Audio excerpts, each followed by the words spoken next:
seem to fall to the floor. Welcome back to another pen talk. Thanks for tuning in.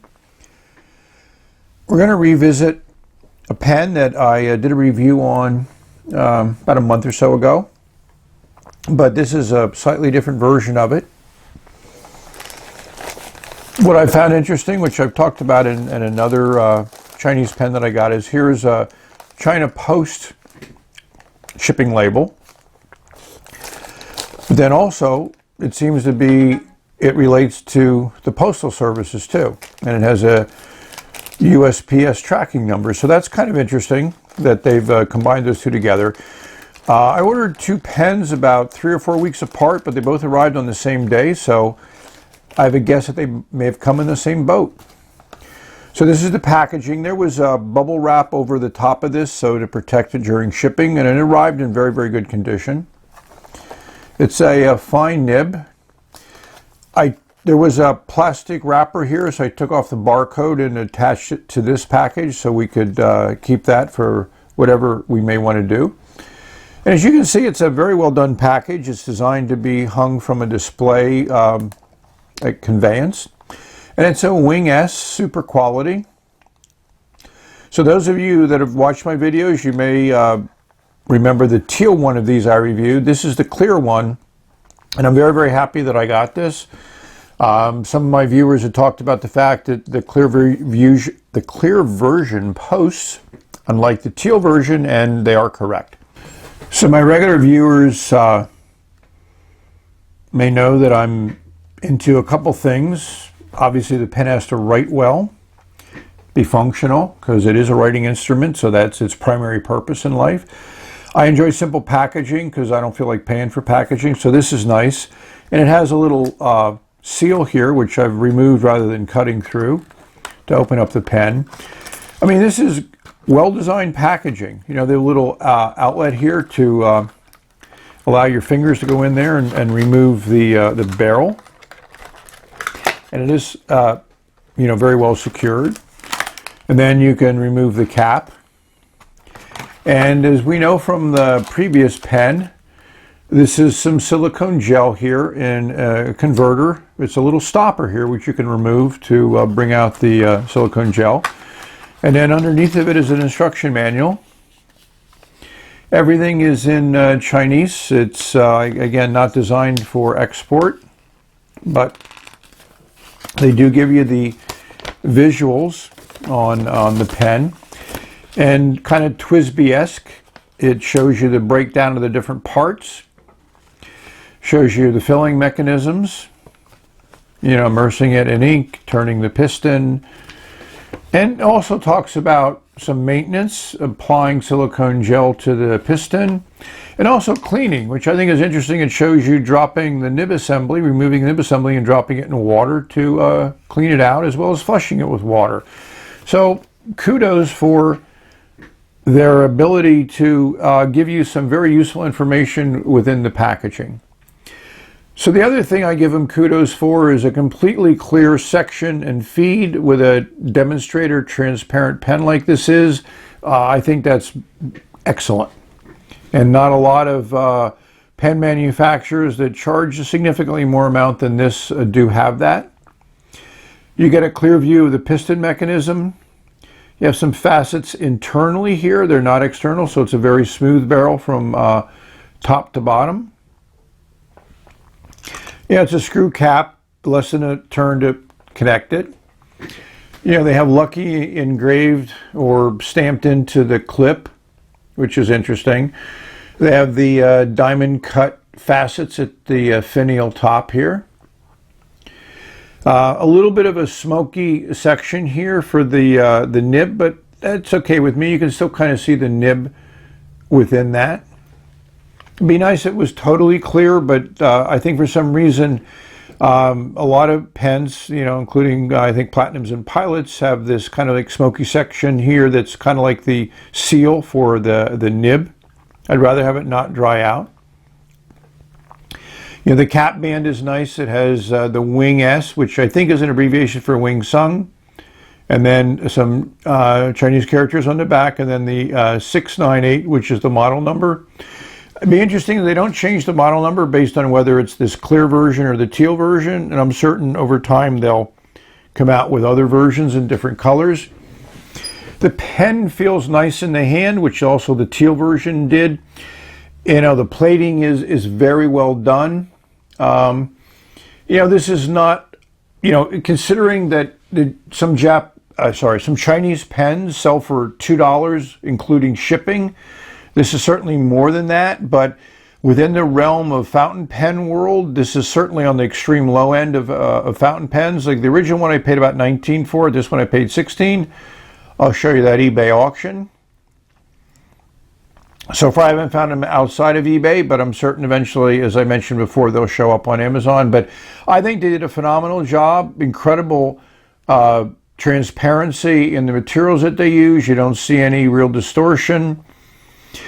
One of the things that is unique about what they've done, and I think I'll also be reviewing a brass pocket pen, is in order to operate the piston, you have to pull this cap, blind cap, out.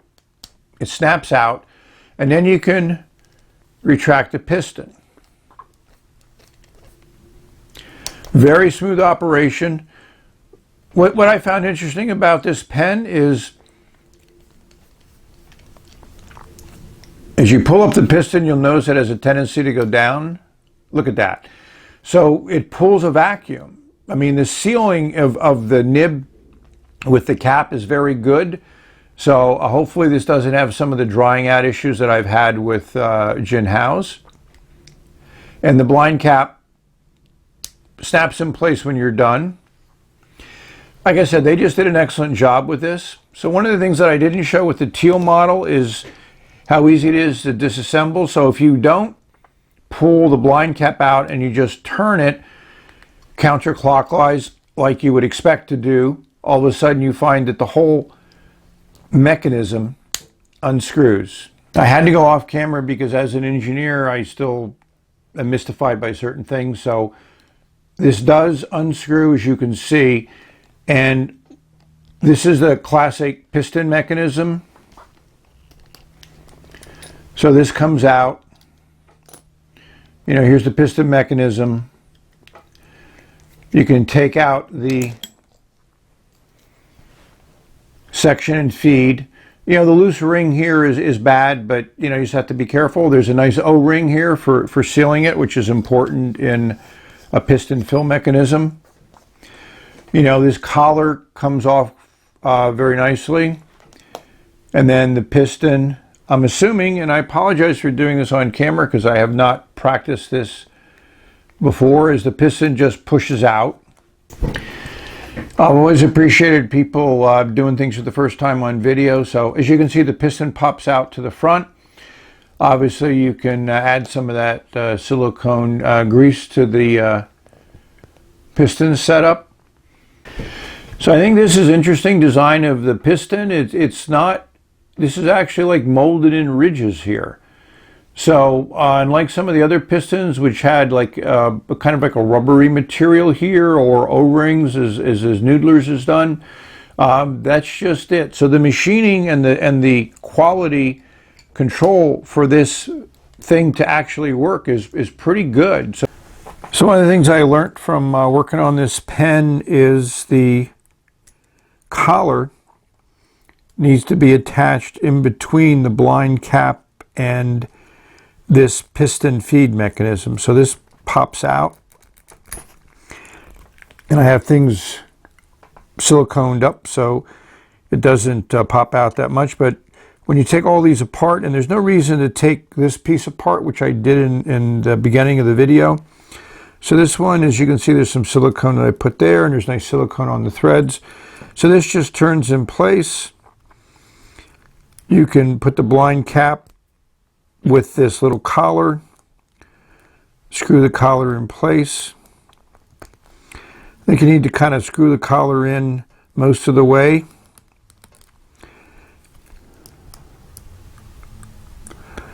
And I think you need to screw it in with the blind cap a little bit, with the piston a little bit away from the end.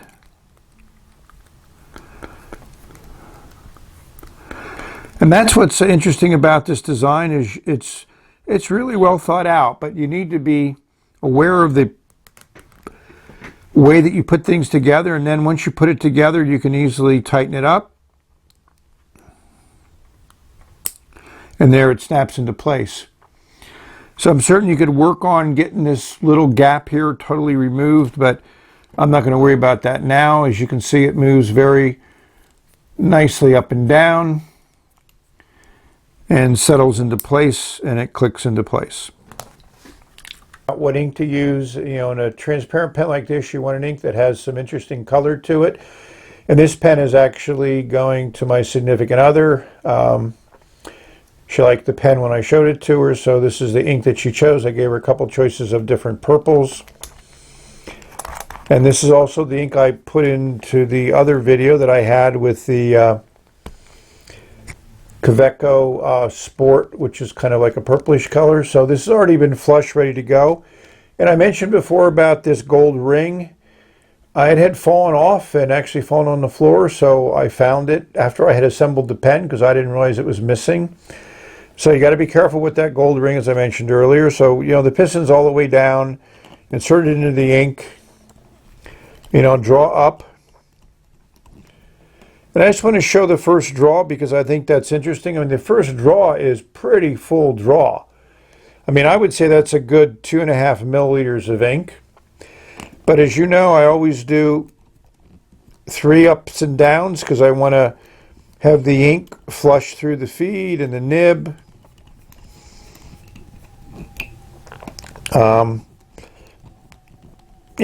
Call it a pet peeve of mine, but it doesn't take a few seconds to do this. So when you're all done, I mean, that's a beautiful full fill, and that color looks great in the feed and the section. So let's clean this off and let's get this nib on paper. I mean, I think this purple ink really looks very interesting in this nib and feed, and you notice that the feed is transparent, but it takes up the color of the ink, and the section and the feed together make an excellent combination. And O-ring seal keeps the ink out of the threads here, which is a condition I found with other pens that I've eyedroppered, and this is kind of similar to eyedroppering if you think about it.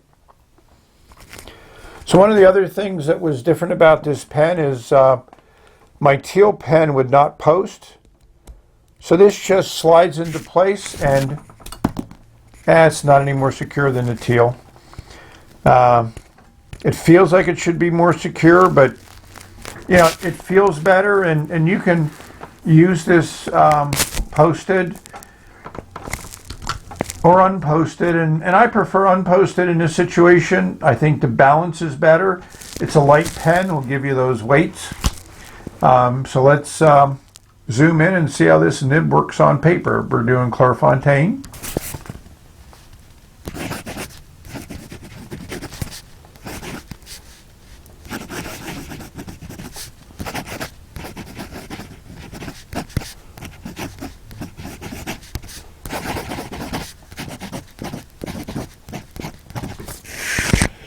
Hopefully you can hear that nib on the paper. I put the microphone next to the paper, and it's absolutely smooth. I've known some other people that have looked at this pen have maybe complained about the nib, and maybe nibs in Chinese pens in general, but this is very nice. And I haven't done anything, no smoothing, no nothing, so double negative there. And it lays down a nice solid patch of ink, as you can see. And I would put it in the fairly wet category, which again, some people find their gin house to be wet. I don't have a wet gin house, so that's interesting. And you notice the nib has picked up a little bit of paper there. I don't see it on the nib, but there we go. The paper has been dislodged. So I think this ink color is great. So I thought we would just show a little comparison with the Teal pen.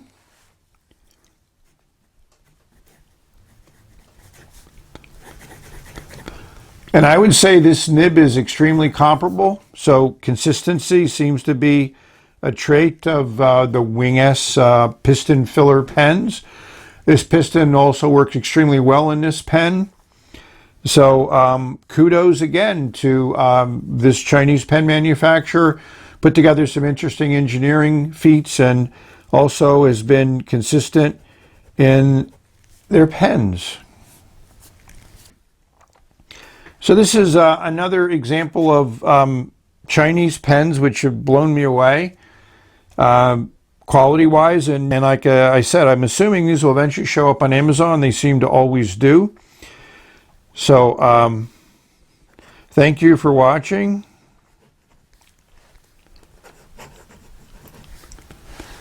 And may you have excellent writing experiences, explore the wonderful world of pens, inks, and paper.